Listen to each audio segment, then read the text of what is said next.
When are you going to announce your presidential candidate? Very soon. Does that mean you're not going to tell me now? No, why should I? That's the secret. You're going to tell me you can guarantee that the country is safe. How can you do that? We've learned from the Easter Sunday explosion.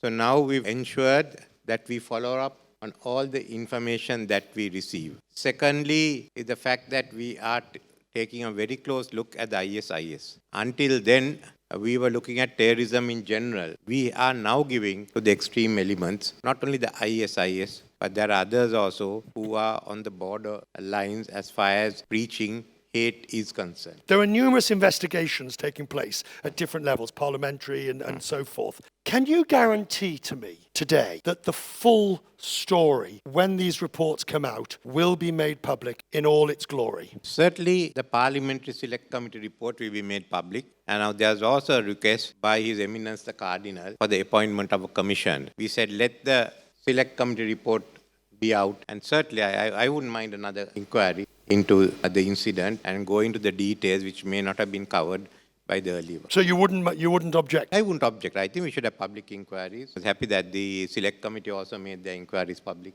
It was a defining moment for your tourism industry, wasn't it? Which was growing well. What is the lesson do you take from this? The lesson is, whatever part of the world, we are facing a new threat. We've got to work together and we can't disregard the information that comes in, however improbable it may look. Right, and however difficult it is within government. However difficult it is. Because if the security system works, then the information must go out to the people.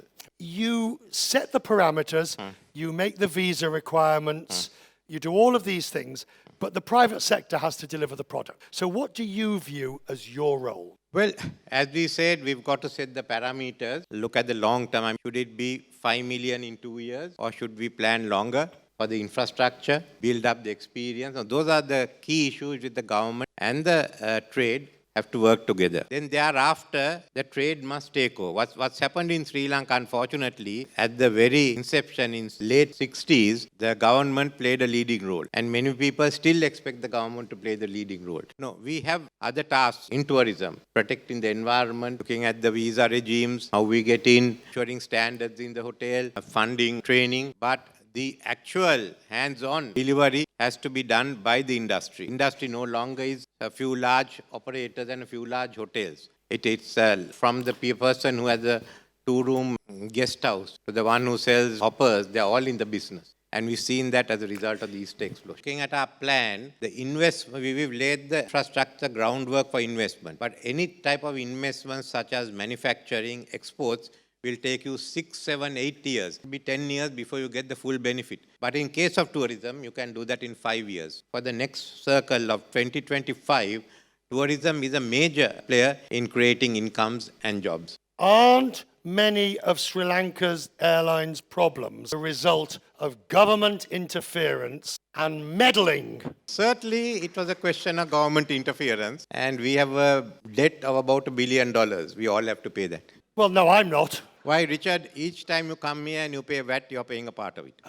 The industry is vital. The industry is fundamental to it. Can you assure us today that it is not going to be a political football? It won't be a political football. I think already industry players at different levels have taken it over. And what I found rather interesting was that after Easter bomb, politicians, irrespective of their parties, were all pressing us, get it moving.